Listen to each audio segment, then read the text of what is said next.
Hi everyone. This recitation will be focusing on attention networks in general. You might have learned basic about them in the lecture recently. So we'll provide you a different perspective on the same, and also might dig into some practical implementation wise. To start off, why do we use attention? What is the intent of using attention in the first place? There are different applications. So let's talk about, for example, text. So in the task of machine translation, attention is used somewhere in that. In the case of images, if you're trying to caption these images, attention is used in that case as well. Then there is, suppose you're given a document and you use the document to answer a given question. So again, attention is used in that case. So all these type of tasks are sort of generative tasks, if you notice. And we'll talk about how we apply attention in such generative architectures in this recitation. So the different types of tasks where RNNs are very suitable are, for example, many-to-one architecture, in which you observe the entire input sequence and then finally produce an output in the end of the sequence. So, and another type is a many-to-many streaming network, in which you are producing an output at every given time step of the input sequence. Then there are generative architectures in which you look at the sequence and then your output itself is a sequence generated from the input sequence. So it can be built, the output can be built seeing the entire input sequence or the segment of the input sequence.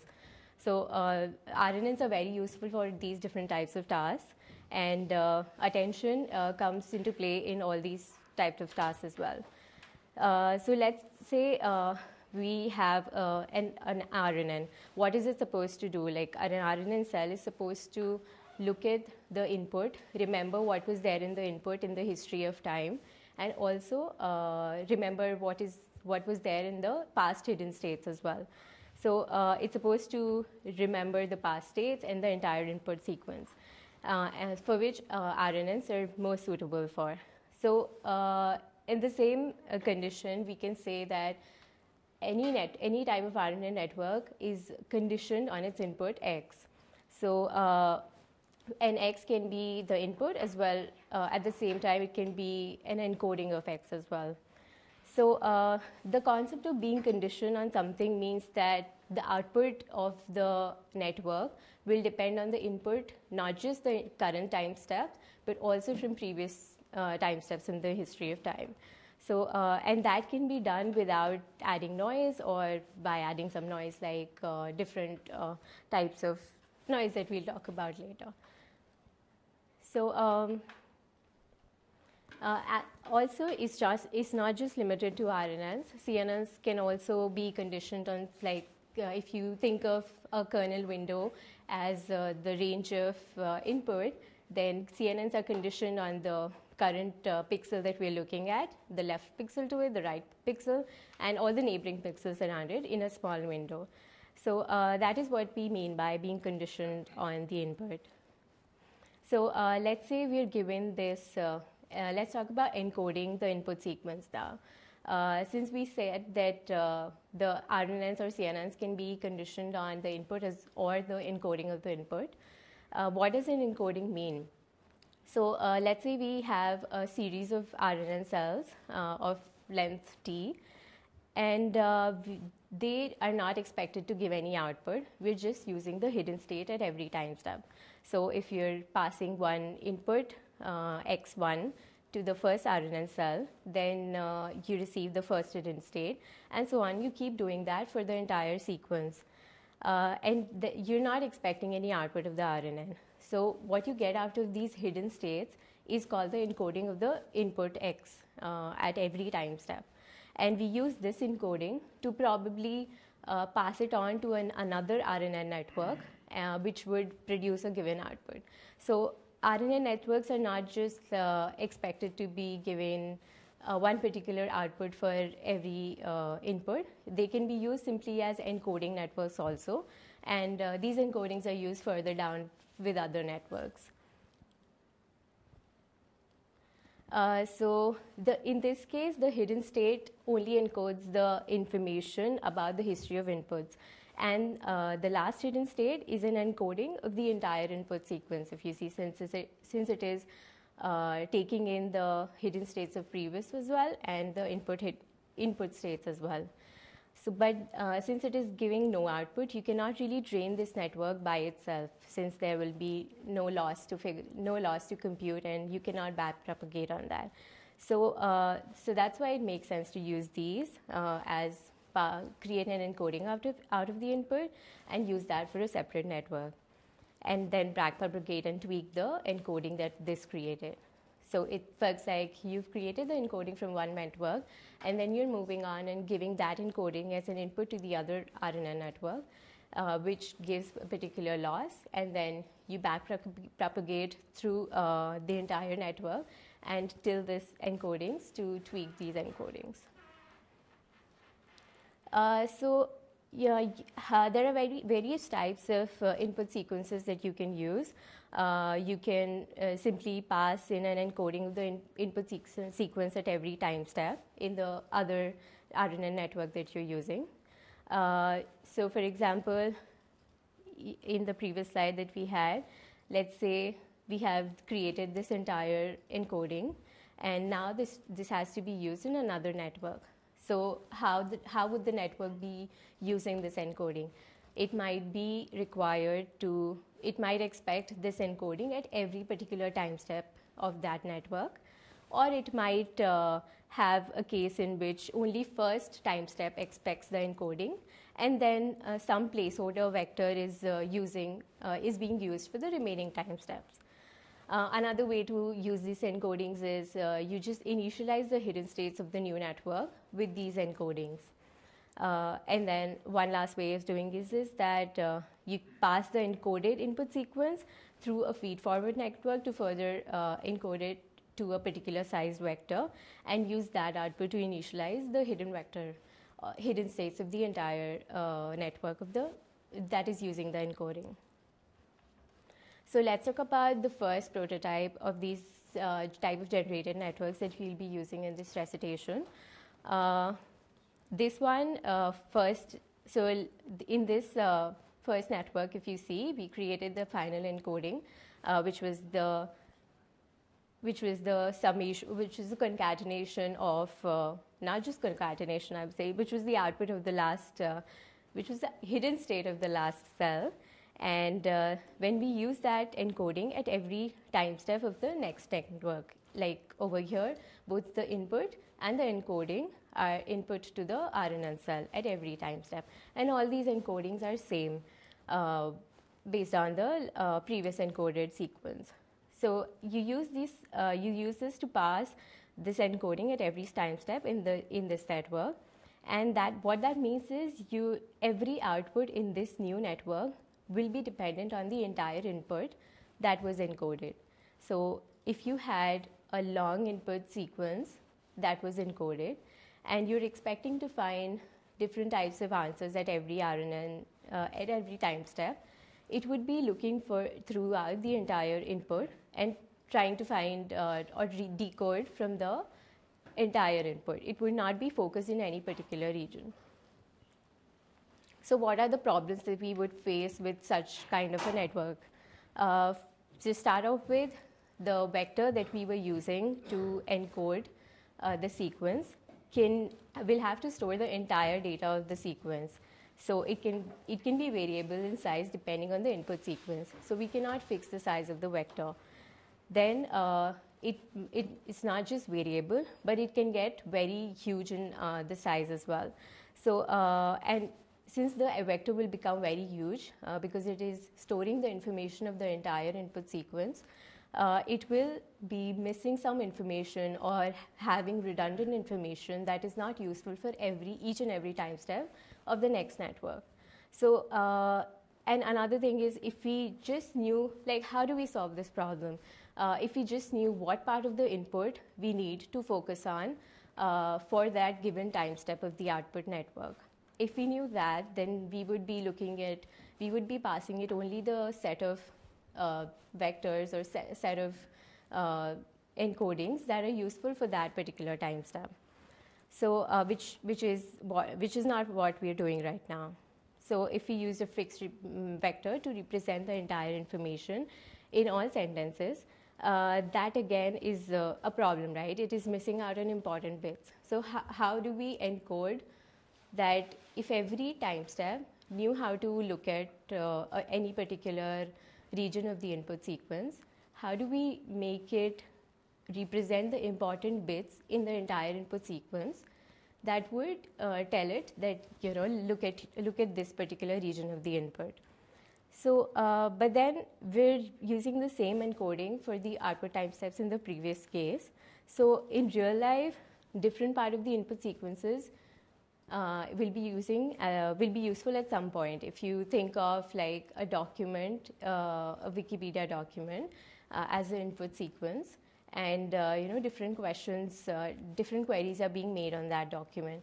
So to answer those queries, you would be looking at different regions of the document, the introduction, the history, or whatever.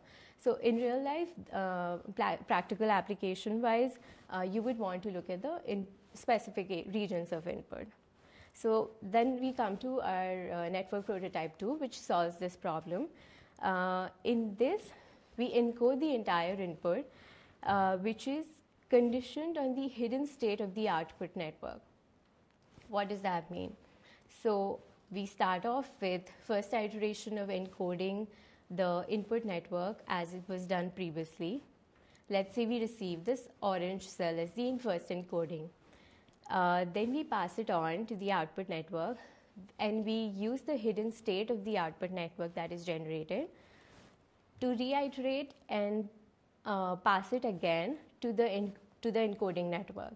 So now every time step in the output network would be telling the input network again that I'm looking for this particular information, give me an encoding that represents the important bits for answering this information. So you go back and forth, and the input network keeps generating different types of encodings for each time step as required. And finally, the hidden states of the output network drive these revisions of encodings.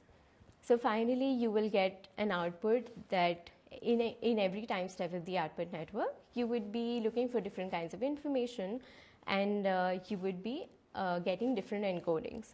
So for example, actually we'll talk about the example a little later. Now, what will happen in this approach is, since we have different encoding at each time step, it will still be lossy a little because we use a single vector from the entire sequence, and we are limiting the size of the single vector to represent the information of the entire input. But now we can focus on what is important at every time step. So decoder will say that I want to focus on that information, then input will create that encoding, and so on. But it is super complicated, right? Like at every time step, output network is driving the encoding network, and you're doing that for the entire sequence of output network. So it will take a long time to run, and it is super complicated. And that's not how typically attention is implemented in practical scenarios.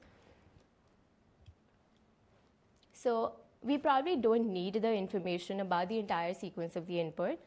So is it enough that if we have a single element at each time step, let's suppose it actually works, okay? Like we have this given cell, and you're given an input, and let's say you just give one element of the encoding to every time step. Those elements can be different at every time step, but you're not really passing the whole input vector as is.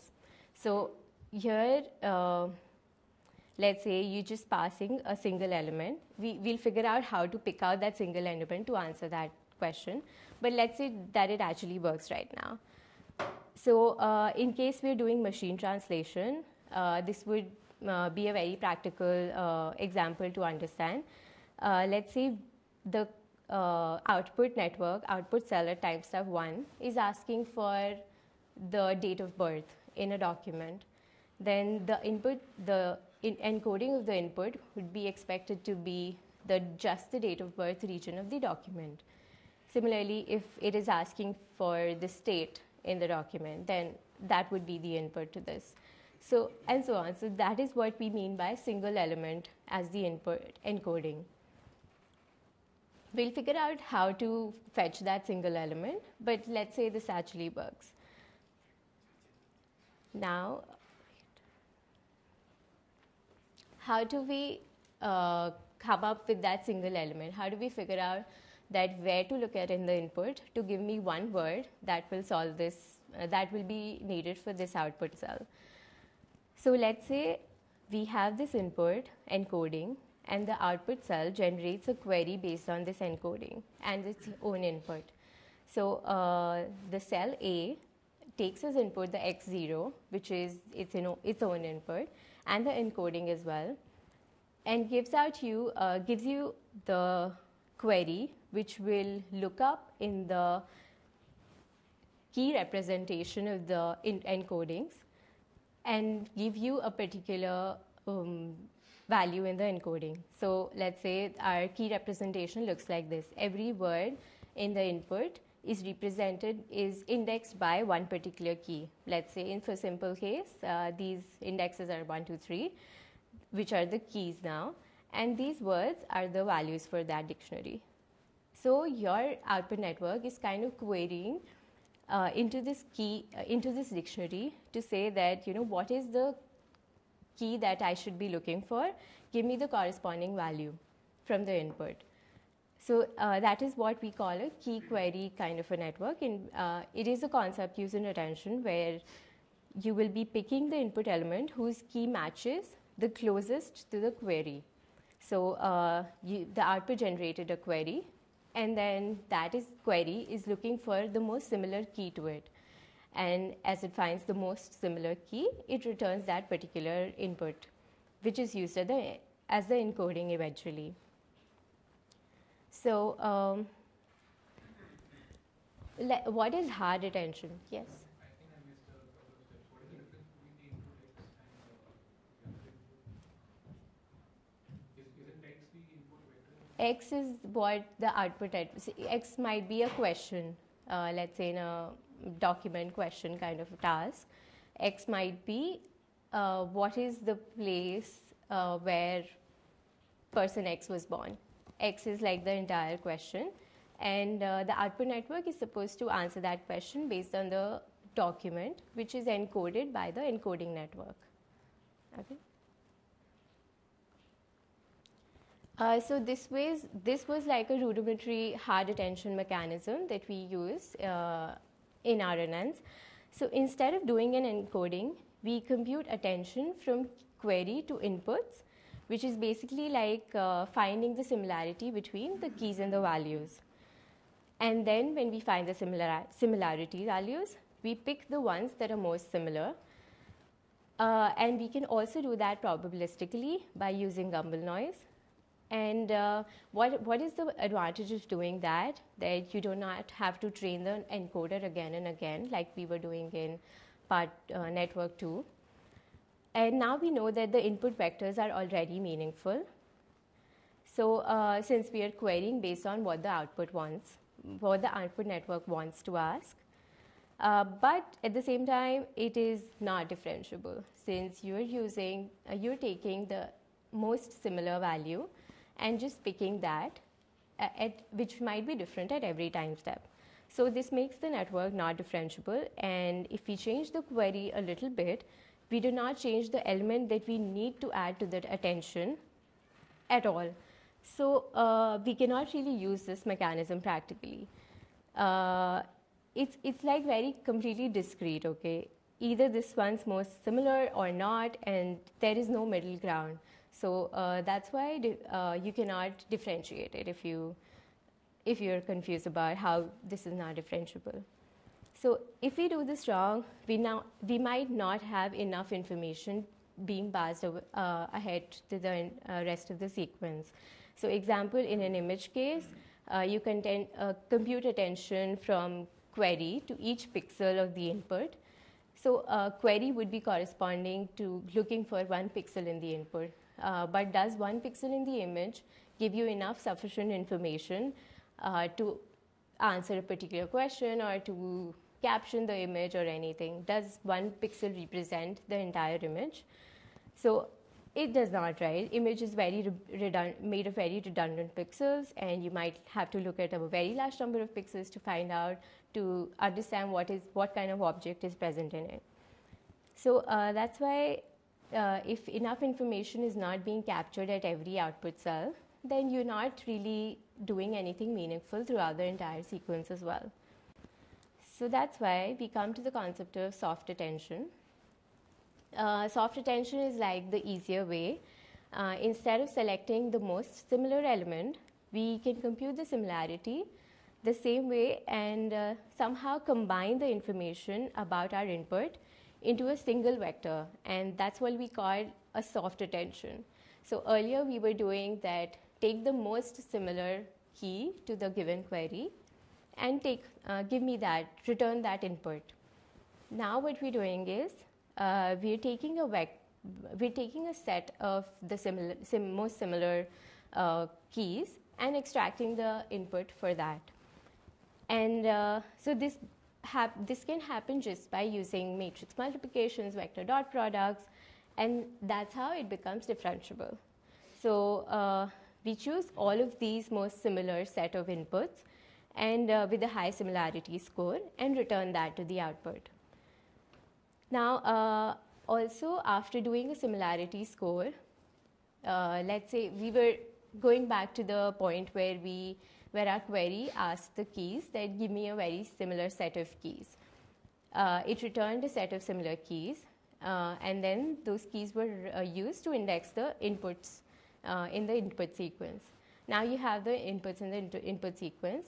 Now you pass that through a softmax to get a probability distribution.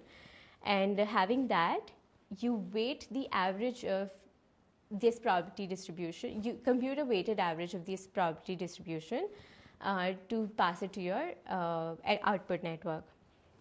So if one input has a very high value after the softmax, then that would mean that that is kind of the most important compared to the other similar keys that we said. And that will drive alone the encoding itself.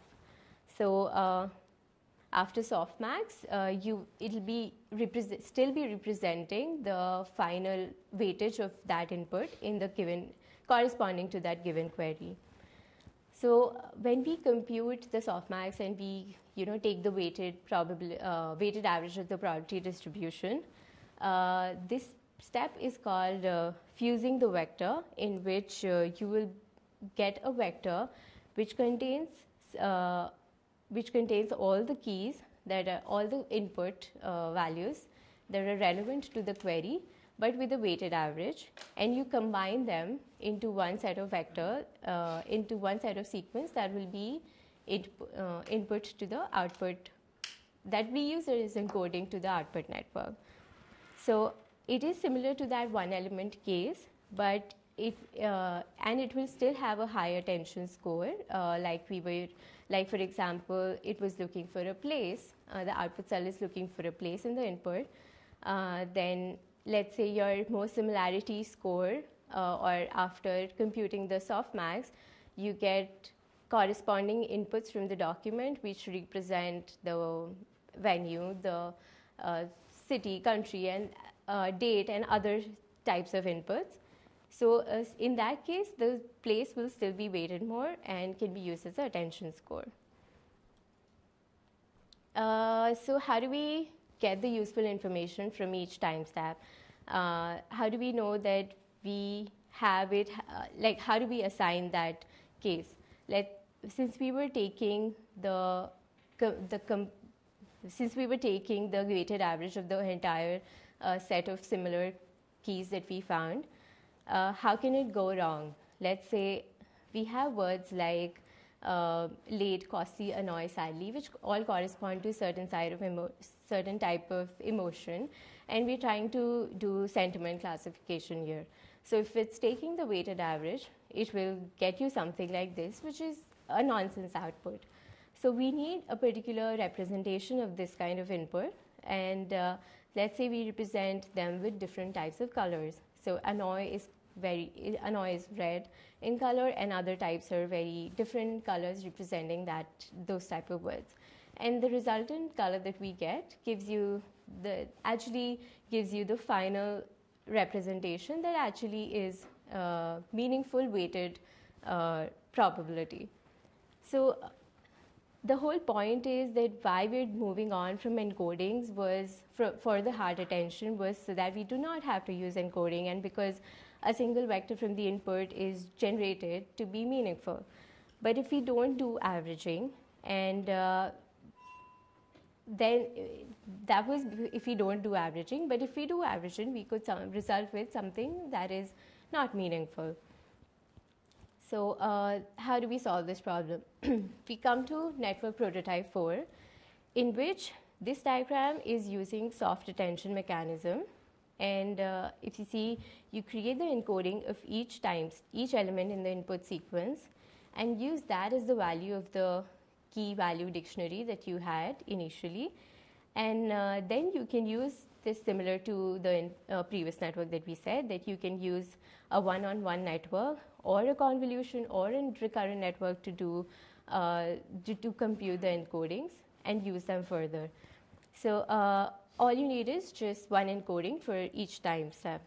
So then the size of the vector becomes very constant now, since you are using you're finally doing a weighted probabilistic weighting average of the probabilistic distribution. So the problem of having a huge size vector or a variable length vector is solved with this. So then we compute the attention for each time steps of the output using the same idea of queries and keys. And then what we call is fusing the entire important inputs, which is we compute the attention of the values, and then we take a dot product and get a single vector out of it. And then we pass the fused vector to the output recurrent network. So this again is slightly complicated, so there are various ways of making it, simplifying it. So one thing you can do is when you're doing attention, you don't directly create keys and queries. You can also use the RNN state, the hidden state, directly to compute the attention onto the input. It doesn't seem really meaningful, or it does seem nonsense to think about it, that RNN state, hidden state, is representing the output sequence, and it is doing it is involved in some other task. But why are you using that to generate your keys and generate the attention in the input? But it actually turns out that it works, and we will discuss an example that we think is an analogous way to represent that situation inside the RNN networks. So the idea is to have a query to the hidden state of the output RNN, which is like you were querying the hidden state, right? Your hidden state is okay. We'll talk about that with an example to make it more clear. Another way to do this is you can also encode the input items themselves to be used as the keys to the network. So that means that here there will not be any 1, 2, 3, 4 or any sort of keys that were used to represent the encodings in the input. The encodings themselves will be used as keys. So the two ways that we discussed are using the encodings as the keys themselves, and using the hidden states of the RNN as the queries. So this eliminates the trouble or effort of querying and keying the entire attention mechanism. So let's say, like in this example, this is like a very basic thing that I did to make you explain that what does it mean by a hidden state is learning both the task of the output network as well as the task of querying the input encodings. So let's say we have one vector called, we have one vector that is, say, 20 dimensional. This is 4 by 5, right? Represented by x. And the last three numbers that you see in this is are 1, 0, 0, and the rest of them are doing some other job. So let's say we have another vector which is y, which can be representing our query, and also the hidden state of the RNN. So all these vectors, how many dimensions are these? 20, right? Yeah. So let's say up to 17 dimensions till here, they representing the output, the hidden states of the output network, which are involved in looking at the input and then producing a particular output. And the last three are involved in getting the right query from the input, getting the right encoding from the input using that query. So we are eliminating the use of queries and keys by using the hidden states of the output network and the encodings to represent that. So now if you can still maintain, let's say the y is the input encoding sequence, and x was your hidden state. And if you do a dot product of that, you still get 1, which something very close to 1, which, and if you see in this y vector, you were looking at the position, and the third last position, which was 1 itself, so the final output still came out to be very close to what it should have, to be representing 1 exactly. And this is what we say, this is kind of analogous to how it would be happening behind the RNNs, but we're not saying it happens this way. It's just a representation to understand the possibilities. So mathematically, we can represent all these concepts in a way that, let's say, V is our input sequence, which is of which is an n by k matrix, and n is the length of your input, and you have k dimensional items at every time step. Then we create an encoded input sequence using that, using an encoder, which is called an E. And the E comes out to be, again, an n by d dimensional matrix, where d is your encoding dimension. Then we pass that encoding.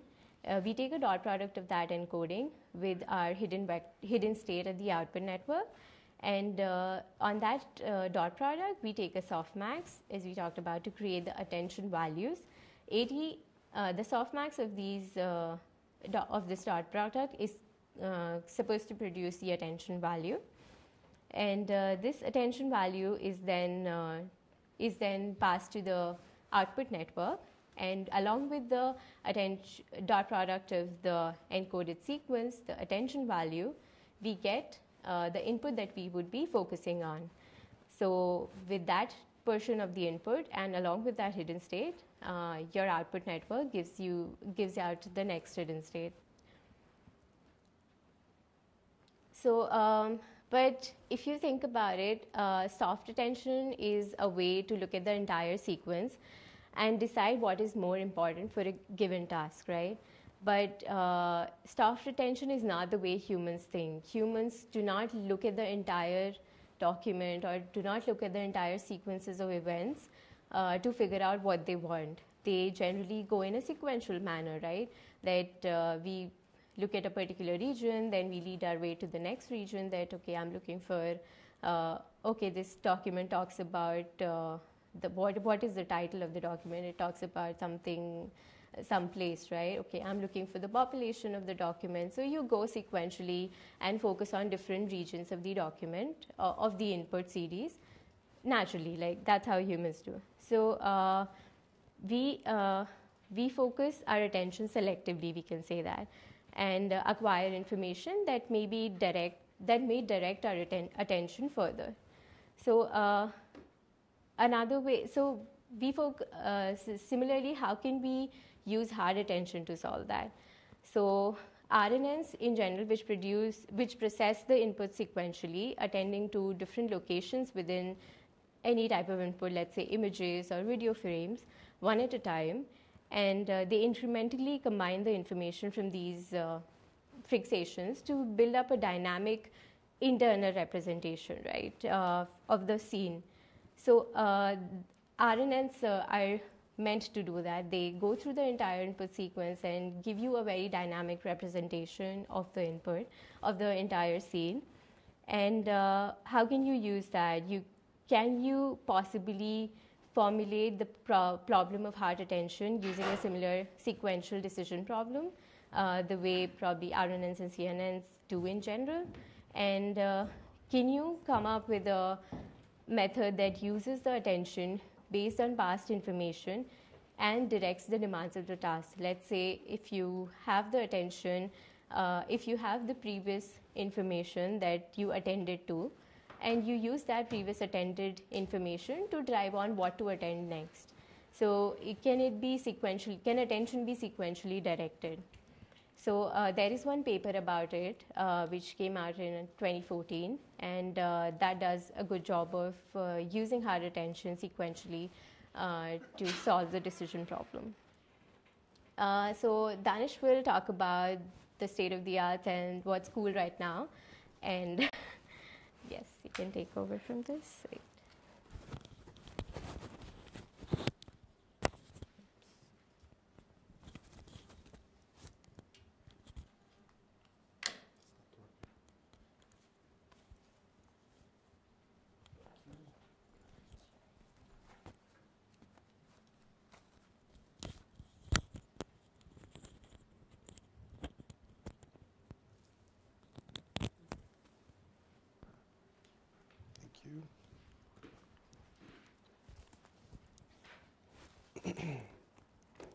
All right, can everybody hear me?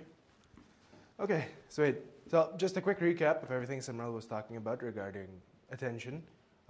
We usually model it as an encoder-decoder problem.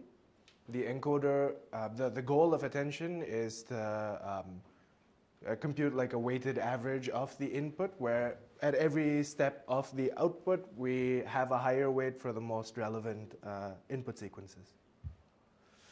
We've seen this with RNN so far, and it's great, but not really. It actually kind of sucks. So one issue is the sequential nature of RNNs. As you guys should know, because you're coding up the GRU, to compute the current time step output of an RNN, whether it's an LSTM or a GRU, it depends on the previous time step. This the inherent sequential nature of this means that we can't really get the most out of our GPUs as possible. It's very difficult to parallelize these computations. They're slow, they're a pain to train, list goes on. There's another issue that's kind of counterintuitive. They actually still struggle with long-term dependencies. Now, I know what everybody's thinking. LSTM supposedly solved that issue. Yes, but no. So in language modeling tasks, LSTM still struggle to form long-term dependencies if the input sequences are extremely long. And we've seen that even in the vanishing state of the LSTM cells in the lecture. So maybe we don't need RNNs. Maybe attention is everything we need. This was an extremely influential paper that came out in 2017 by Google. Attention is all you need. We're going to spend some time talking about it because Professor Bhiksha believes that you cannot really go out into the industry and say that you know deep learning but not know about this paper or the architectures that were presented. So that being said, let's get started. The architecture presented in Attention is All You Need is what are called the transformer networks. They don't use RNNs at all. They were initially designed for machine translation, but they're now widely used in sequence-to-sequence tasks. Instead of using RNNs to capture any kind of temporal dependency in across the sequences, whether it's input or output sequences, the mechanism used is just attention. So there are no RNNs at all in the sequence-to-sequence system. So what this allows us to do is pass the entire input sequence to the encoder and decoder at the exact same time. There is no sequentiality to it. And it allows it to learn complex long-term dependencies through this attention mechanism. So as you can, if this thing works. Okay, can you guys see that red dot? Yes? Okay, cool. So the input sequence is tokenized and then converted to some kind of representation and then passed through what are called multi-head attention blocks. So this would be the encoder and this would be the decoder up here.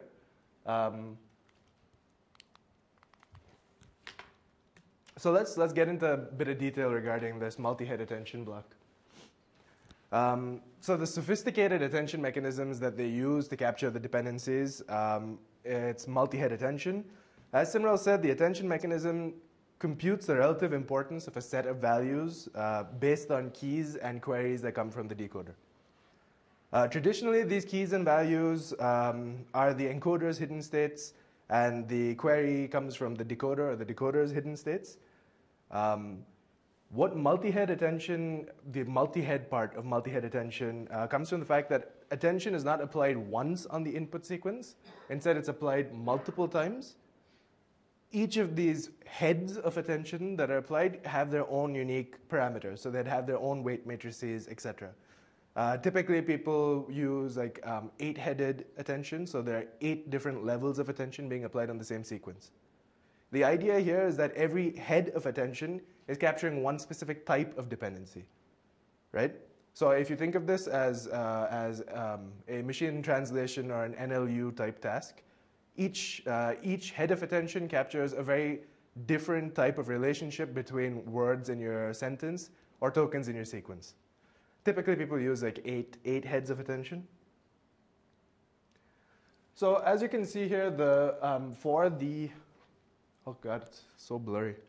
As you can see, for the multi-head attention block, it's slightly different because the value, the key, and the query are all passed through their own unique linear transformations. And then are combined using this novel combination called the scaled dot product attention. This is different from just the regular dot product. I'll leave you guys to read the paper and understand how that works. If you have any questions, post them on Piazza or turn up at office hours. So this is multi-head attention. Let's talk about the, yes, what's up? Generally, how many heads are there? 8. 8 in the paper that was, or 8 in the attention is all you need paper. People have used more, people have used less. Transformer networks now are extremely popular, becoming more and more popular than RNN, specifically for sequence tasks. So you will see various formulations with crazy number of heads. Like, I think, we'll talk about it in a bit. But yeah, 8 is the number proposed in the paper. Okay. So the encoder has multiple blocks of this multi-head attention. Everybody knows after homework too that residual connections are sweet, so they've used a bunch of residual connections here. They'd have one multi-head attention block followed by a feed-forward network and an aggregation by adding and normalizing. Typically, there are about 6 multi-head attention blocks used in the encoder alone. So understand that this is actually quite a deep network. It's heavily parameterized because each one of these multi-head attention blocks is computing multiple levels of attention. So you'd have 8 times 6 entire attention sequences that are computed by this network. Also, something that's extremely important here is these positional encodings. We're not using RNNs anymore. We're just using simple attention, which is like a linear transformation at every time step plus some key query combination, right? Since we're not using an RNN, if we just use this like vanilla, the output from the attention blocks for I like 11785 more than 10707 is going to be exactly the same as the other way around.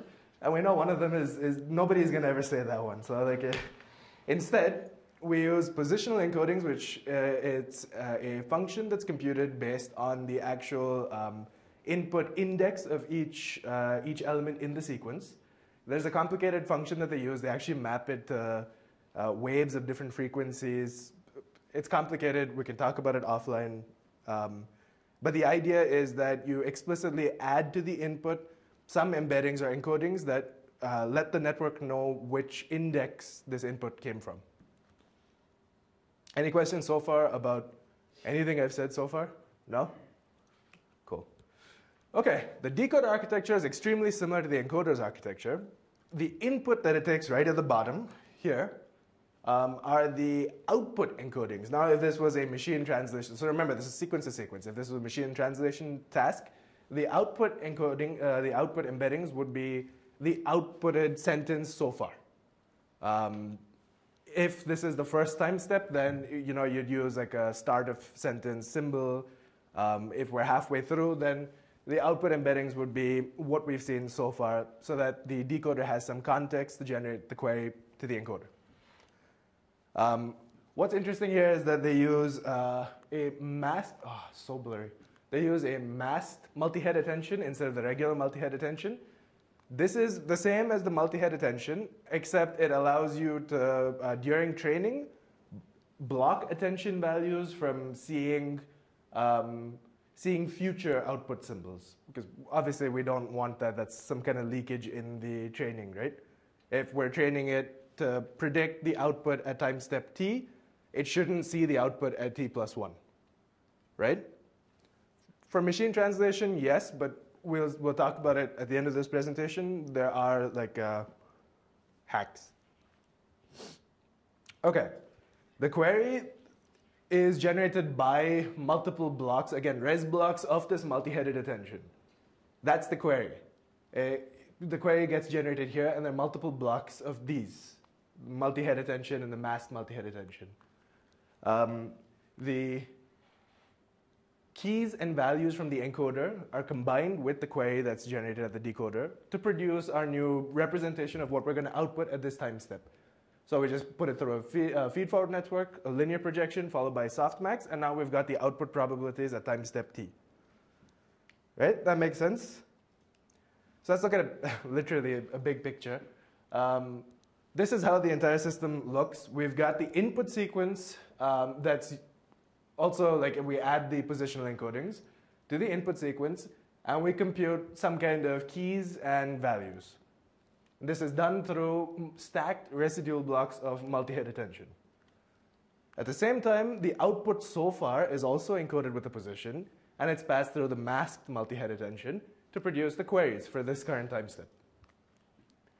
The queries and the keys and values are then combined in another multi-head attention block, the results of which are eventually passed through a linear layer, and you use the softmax to get your output probabilities. Does that make sense? Yes? Cool. For a more detailed explanation, I've linked a super useful Medium article. If you're feeling hardcore, you can read the paper directly. It's probably worth mentioning, since we have like a couple of minutes, what I mentioned about the masked multi-head attention hiding the future time steps from the decoder during training. There are extremely popular architectures today. I'm sure most of you have heard of the architecture BERT. Yes? No? Nobody heard of it? So it's based on the transformer. It's based on exactly this, except it's bidirectional. You guys should be able to tell me now that that sounds kind of crazy, because there's no notion of directionality here, since we're passing the entire sequence in at the same time. All it means when it says that it's bidirectional is that it was trained without really using the masking as described in the Attention is All You Need paper. Obviously, there are a lot more details that you're probably going to have to go through. But if you're interested in sentence embeddings, word embeddings, language modeling, BERT currently is, or well, it was last year, the state of the art. So what we're going to do now is we're going to switch over to a Jupyter notebook. I know this has been a long recitation, so we're going to do this super quick. We're going to go over an example of simple attention, not transformers, because I don't want to do that.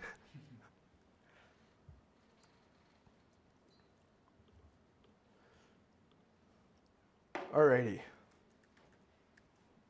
Can everybody see that? Yes? Oh, that's too big. Is that fine? Yes? Cool. Okay, so we've shamelessly stolen this Jupyter notebook from somebody else. Well, at least we credited him. The idea of this is machine translation. You get English and French sentence pairs, and the idea is to train a sequence-to-sequence, attention-based machine translation system. Now, I am not going to go through the data loading, mainly because the data set and the structure of the data set used in this notebook is very different from what you would be using for your homeworks. I don't want to confuse people because data loading seems to be a pretty confusing thing anyways. Let's just jump straight into the architecture for the encoder and the decoder, and then we can take a look at the training function, and that should be about it. So in the encoder itself, we define an RNN. This is the mechanism that's going to generate our hidden steps, our hidden states, which are going to be both our keys and our values. And we also need some form of embedding, because if we're going to be dealing with text, we don't want to deal with them directly, like words directly. Instead, we want to transform them or project them into an embedding space. In the forward function for the encoder, we simply embed our input sentence or input sequence and then pass it through the GRU or LSTM or RNN, or you get the point. You can use any kind of recurrent network here. And all we do is we return the output and the hidden sequence. The init hidden here is just used to initialize the hidden state for the first time step. We don't have to worry about it. Okay, here's like a simple vanilla RNN decoder. I say it's vanilla and simple because all it takes as context is the last hidden state of the encoder. So this is not proper attention. This is just, it's looking at one vector to then generate the entirety of the output.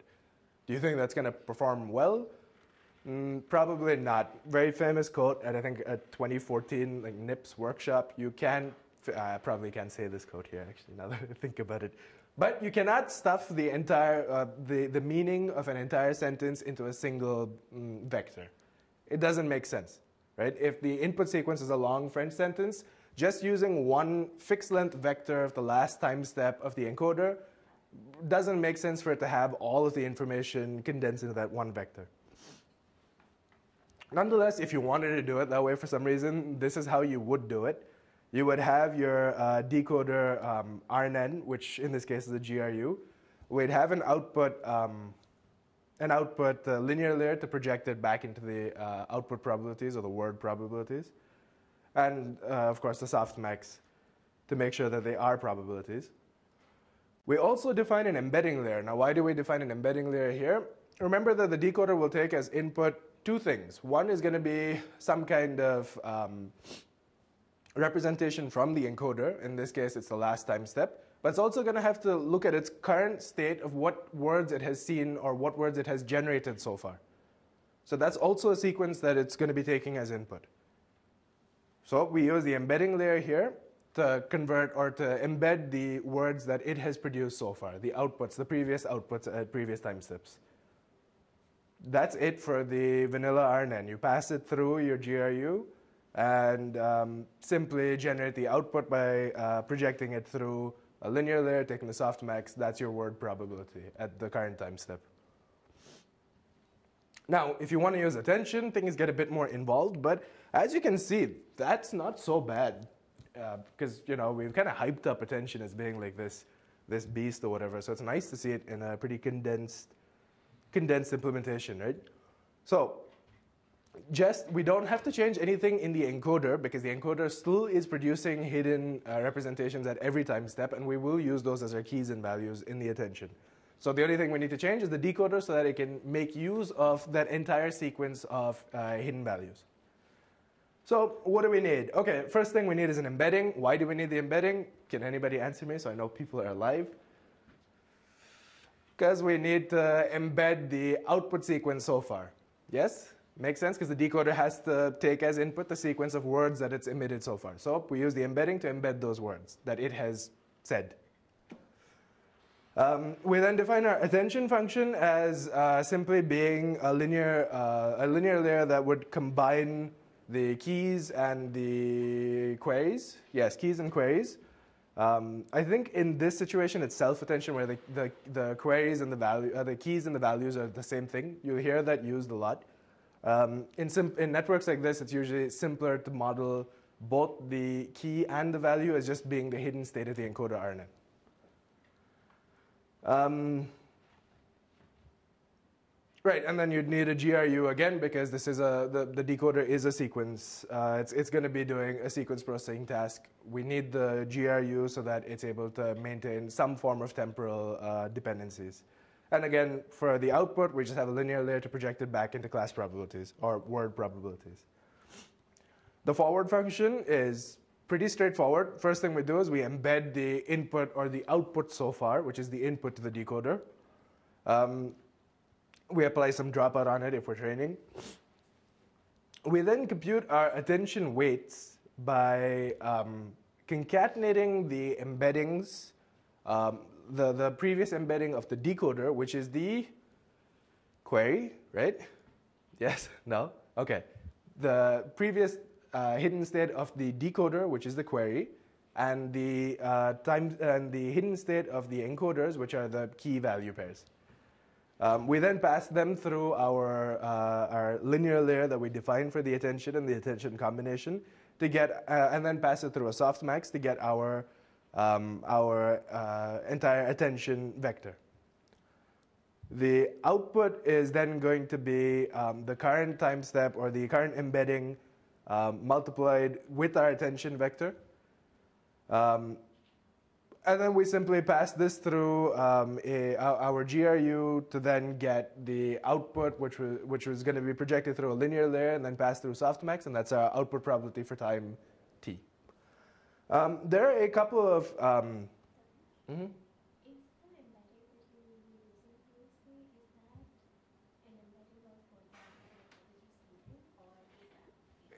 It's... No, so for a machine translation, specifically, the output so far is going, it's going to just be whatever has been output so far. But that's a good point. So what Simral said is, if the task was something different, like like question answering, would the output, so the input to the decoder, would it be different? Well, kinda. So there are different ways of formulating that. Here, the encoder would actually be the one that processes both the question as well as the content, whether it's an image or a document. The decoder will still take as input just what it said so far. The encoder is responsible for dealing with everything to do with the inputs. Here, the inputs are a pair, the question and the image or whatever the question is about. So the decoder is still only going to look at what it said so far. Okay. Right, training. Forget about the training data and that sort of stuff. I'm going to leave the code. So this Jupyter notebook, we'll post a link on Piazza. You guys can feel free to go through the code at your own pace. I can see that everybody's probably a bit dead right now, so we don't have to go through the training method. Instead, let me just talk to you real quick about this concept called teacher forcing, and you guys are going to love me for it when it comes to homework 4. Teacher forcing is a very straightforward idea. You have an encoder, you have a decoder. Decoder takes as input. You guys better answer this. What does the decoder take as input? Thank you. The output so far. What teacher forcing does is, if we were, say, training this encoder decoder, how does it pick its output so far? Well, it has a softmax that computes the class probabilities, right? And then, if we were doing it greedily, we just pick the most likely word and then say that, oh, that was my previous word. Okay, and then I move on to the next time step. In the beginning, when we have randomly initialized weights, the word so far, the current word that it predicts is going to be wrong. It's going to be garbage. The next time step is going to think that, oh, the words I've seen so far are still garbage. You see the issue here? If it keeps making mistakes, especially earlier on in the training of this system, it's not going to learn because the context that the decoder sees, the words so far that the decoder sees are always going to be wrong. So it's never going to be able to use them correctly. So instead, we use this concept of teacher forcing, which simply, during training with a certain probability, will use the true previous word. So I'll give you an example. Say we're at time step t. Decoder says, oh, the next word is, I don't know, apple. In reality, the next word was something else, orange. If we're using teacher forcing, when we come to the next word, when we look back at the entire sequence, the previous word would have been the true word, which is orange. If we're not using teacher forcing, it would use the incorrect word, which is what the decoder predicted at the previous time step, which is apple. That was a very confusing example, but yes, please.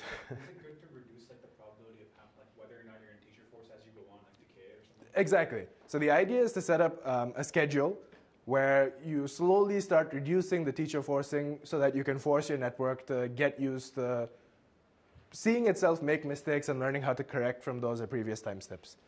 So typically, in the first few epochs, you'd start with an extremely high teacher force probability, usually 1, which means no matter what the decoder outputs, at the next time step, the input that it sees during training is going to be the true previous sequence, right?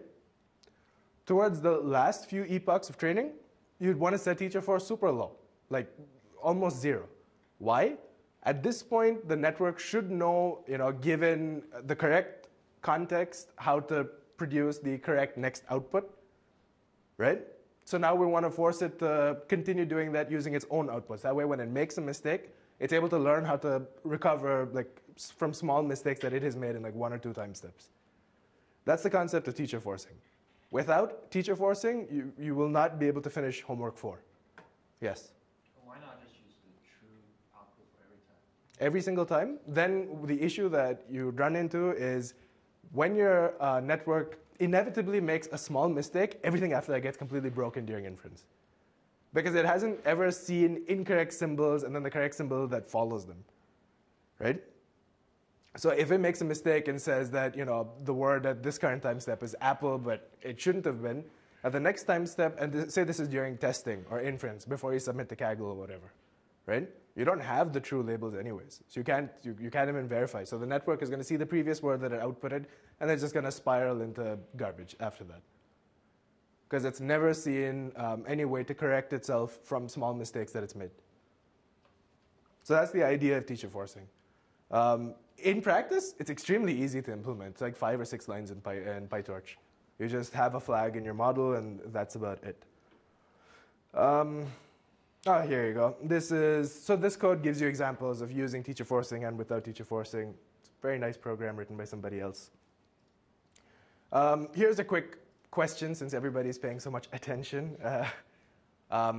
Do you think the transformer architecture that I discussed earlier performs better than the regular RNN attention stuff for speech-related tasks, like speech recognition? Come on, guys, just trying to burn time here. There are no wrong answers. So the answer is not really. One of the reasons is the main focus of the transformer architectures is to model complex and long-term dependencies between the input sequences and the output sequences. For speech recognition, there aren't really, super complex long-term dependencies. What you said, at time step 1 doesn't affect the last word of your sentence. Typically, you would see that the attention map is a straight line. The gradient of the line sometimes changes, but they're never going to be complex dependencies across time for the input and output sequences, which is why the RNN-based ones perform just as well. I think there were minor improvements, state-of-the-art transform architectures marginally beat the RNN-based attention stuff, but that's still widely accepted as pretty much state-of-the-art results, RNN-based attention. For language, the language tasks like machine translation, transformers just destroyed RNN-based attention mechanisms. The performance was revolutionary. So yep, okay, I guess we'll leave it at that for today. Anybody have any questions regarding attention or transformers? No? Okay, cool. And I guess if anyone watching on stream has any questions, post them on Piazza. But that's about it. All right, thank you guys.